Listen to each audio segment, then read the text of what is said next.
Are you an overlooked and ignored footballer who keeps trying to get professional opportunities, but you continue to get ignored and you don't feel welcome in the football world? If that's you, this video is for you. In this video, I'm gonna give you 15 countries that you can go to as an overlooked footballer, and we're gonna start with the first 5. Number 1, Poland. Number 2, Slovakia. Number 3, Slovenia. Number 4, Latvia. And number 5, Lithuania. If you stick around, I'm gonna give you the next 10, and then in the rest of the video, I'm gonna tell you exactly what you need to do when you go overseas and you are looking to play professional football. I'm gonna give you a checklist that you are going to follow to sign your first pro deal. See you in the video.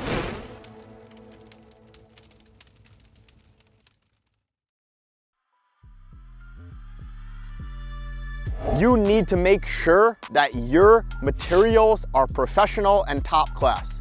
You're gonna need a highlight video, which is gonna show your class on the pitch, and it's gonna show your strengths instantly and how you can bring value and become an asset to a team. So your video needs to be 3 to 5 minutes, show your strengths first, and you need to make sure that you're splitting up your offensive and defensive actions.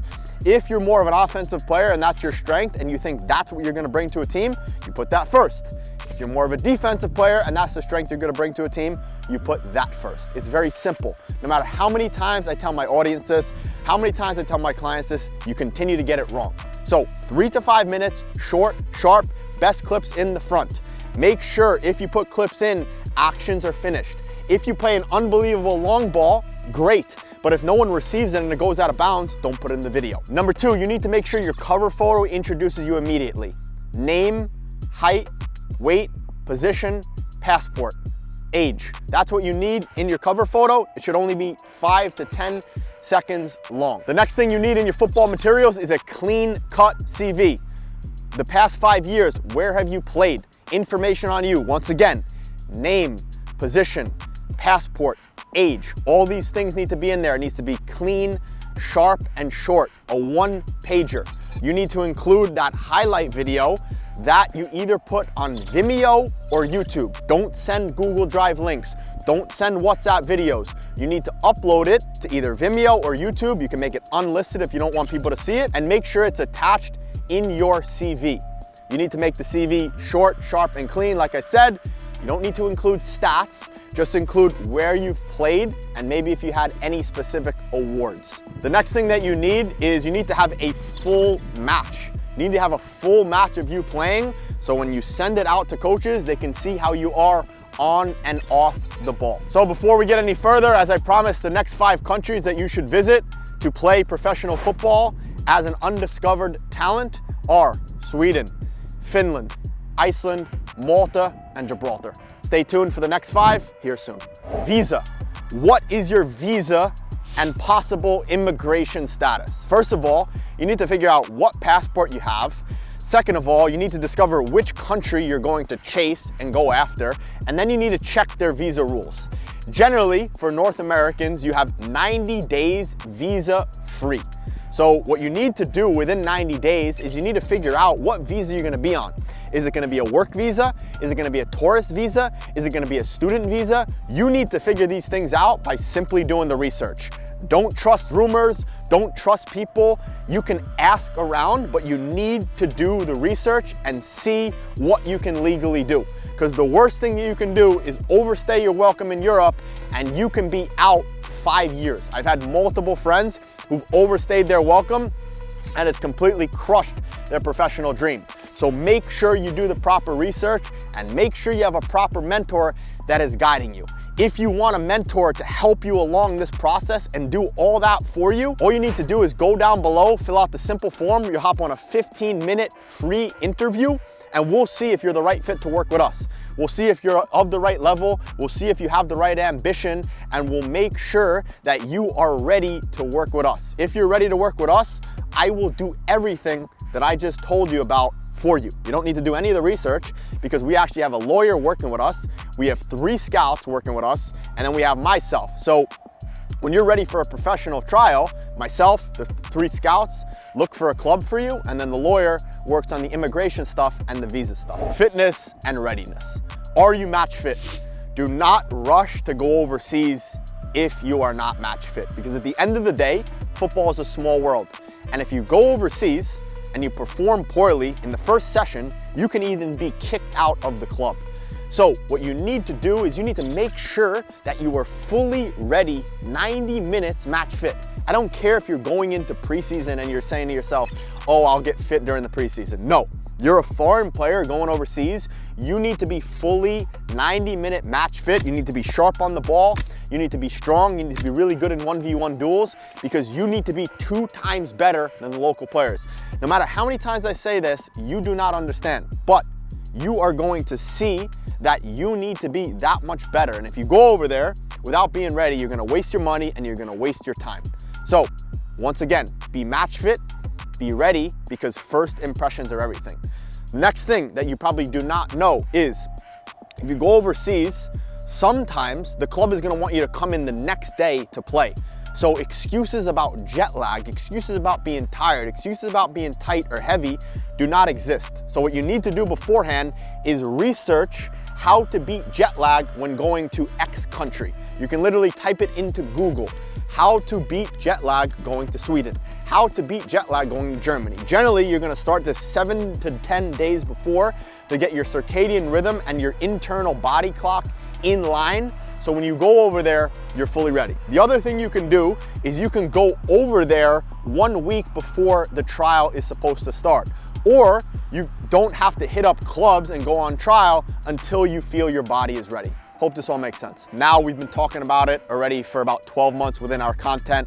All of our clients are working on getting remote jobs, but what's most important for you is you are prepared financially. I generally recommend having 5 to 10,000 US dollars saved before you go overseas, or at least 3 months worth of expenses.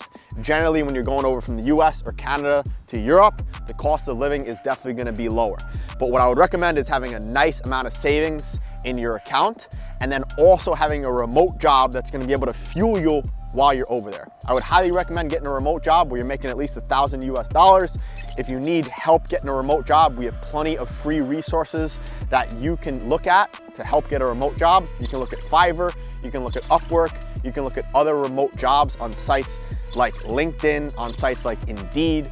All these job search platforms are free for you to use and get started on. If you want someone to help you directly, someone who's helped multiple players get jobs worth over $3,000 to $4,000 per month, once again, come on our free interview and maybe you can work with us. But most importantly, you need to have those finances in place. So when you go over there, even for a visa, they need to see that you can actually support yourself. Because if you go over there and you can't support yourself, no country is gonna let you in because they fear that you're gonna try to live off of their country and get something off of them. And you don't wanna do that as an American, as a foreigner. You want to show that you can actually provide for yourself and you can actually bring value to the country. Same exact thing to a team.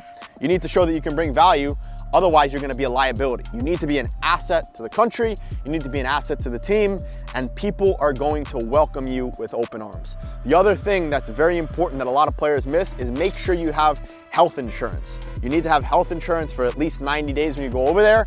So when you go to your visa appointment, you can have that ready. Accommodation, transportation. Where are you staying? As I've said many times before, you need to make sure when you go to a country, you can see yourself being there for at least 1 year.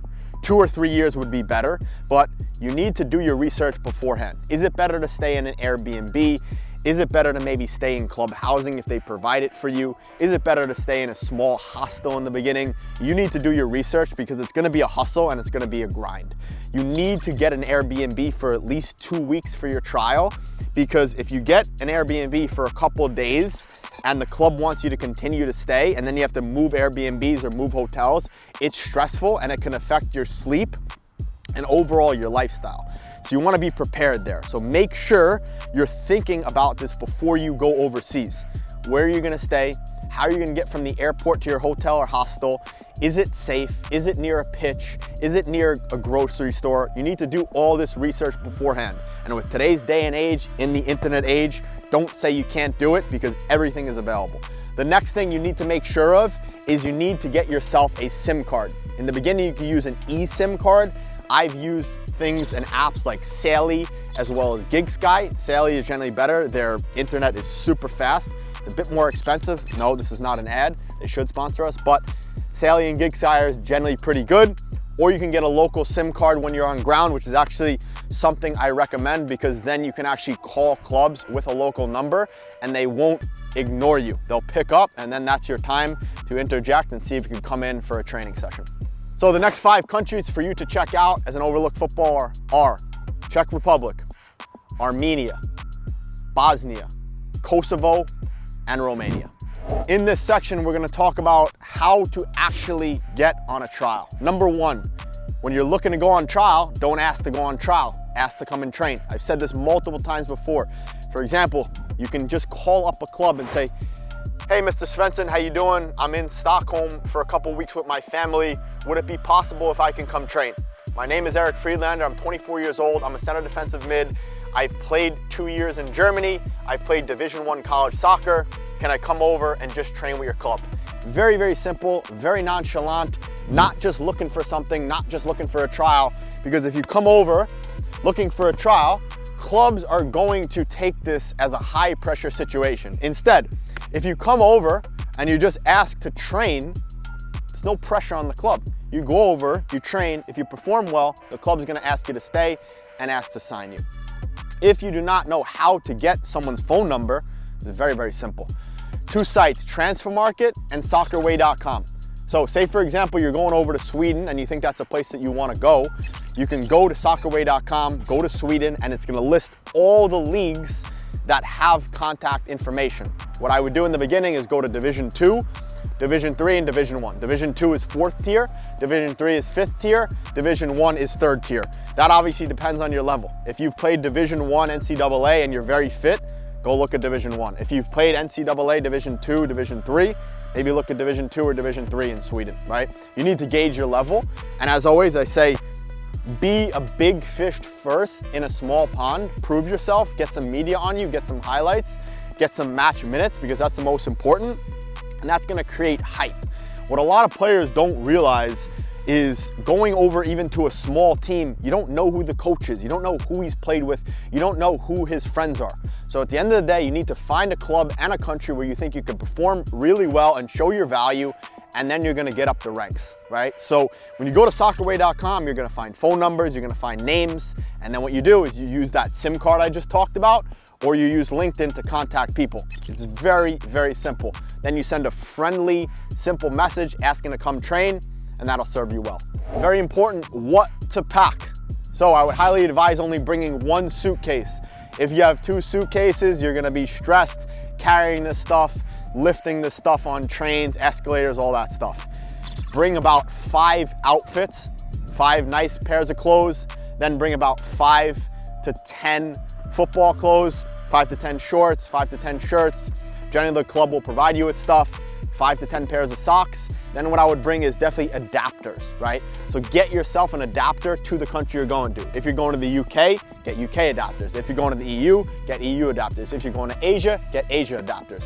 You can get all this at simple markets like Walmart, Target, any of these type of department stores. Also, Amazon is excellent. Other things to pack, make sure you have your passport, make sure you have any important documents, make sure you obviously pack your phone. All this type of stuff is very, very important. I would also pack a ball. I would pack some resistance bands just in case you need to train in your own place, in your own home. Obviously pack all your toiletries, all that type of stuff. And yeah, I think that's about it. Something that a lot of people do not talk about, mindset. You need to have that professional player mindset before you step into another country. Once you go overseas, you need to already be a professional. Whether you're signed or not, you need to have that identity. You need to have that mindset, because it's gonna be tough. It's gonna be lonely. It's gonna be cold. You're going to come home to an empty apartment with 4 white walls after you've played poorly, and all you can do is FaceTime friends and family, but that's tough. It's not like being with someone in person. It's gonna be a different culture. It's gonna be a different language, so you need to be prepared. The ways you prepare are, number 1, try to learn some of the language. Duolingo, any of these type of online situations like Babbel, anything like this is very important. Try to make as many friends as possible in your team. around the town, go to cafes, make yourself busy. And then another thing that's very important is have something on the side, have a side hustle. When you have a side hustle and you can take your mind off of football sometimes, it's going to be really, really good for you emotionally and mentally. So you're not 24/7 focused on football. We talk about all the time the importance of focus and focusing 24/7 on your goals and what you want to do. But in this case, sometimes you need to get your mind off of football, because if you're only there thinking about football and you play poorly or you get injured, it's gonna be tough, right? So when you go overseas, you need to be prepared for all these things. Hope you enjoyed this. For me, I think it was tons of value. Would have been tons of value when I saw it when I was playing. Last thing, re-entry and pivot points. What happens if you fail? What happens if the trial doesn't work out? You gotta plan for these things. You gotta plan for the worst. If you go overseas, you go to a trial and things don't work out, what are you gonna do? So you need to have a plan B. You need to have other options. All these things are very, very important, right? If you go overseas and you don't have other plans, you're gonna put too much pressure on yourself and you're gonna be nervous going into trials. I hope that makes sense. So what you need to make sure of is, once again, check on the visas, right? Because if you overstay your welcome for 90 days and you fail the trial and you have no other options, you're never gonna be able to come back, right? And then you're gonna have to try to get a contract in the US or Canada, which nowadays we know is very tough if you're an overlooked and undiscovered talent, right? So all these things need to be made sure of. And the best way to do that is do your research with reliable and legitimate sources. Hope this all made sense. Hope you enjoyed the video. If you did, make sure you smash the like button, hit that subscribe, and send this out to teammates and to coaches who are looking to go overseas. Even if it's a coach, this could be very important, but I'm sure the coach has a lot of players who want to go chase a professional contract overseas because it's super tough in the US or Canada right now. Have a good one, and I'll see you in the next video.